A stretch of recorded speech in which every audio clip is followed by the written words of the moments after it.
Welcome to Not Milk Never Milk. Subscribe if you're lactose intolerant. You start by preparing both tools and workspace. Clean the lens and stabilize the jewelry.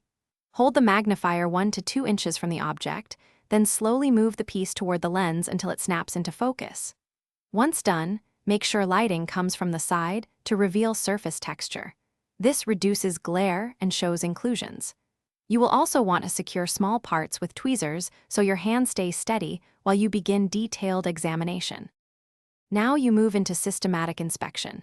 Scan each stone and setting thoroughly while holding the magnifier steady.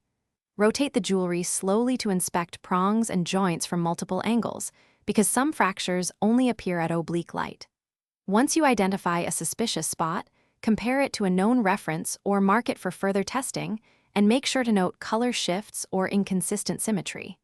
You'll find that consistent, methodical scanning prevents missed defects and gives reliable visual documentation.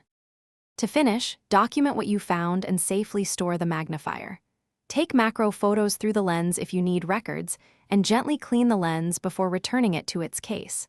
If focus drifts or images blur, stop and check for fingerprints or dust, then realign your eye to lens distance.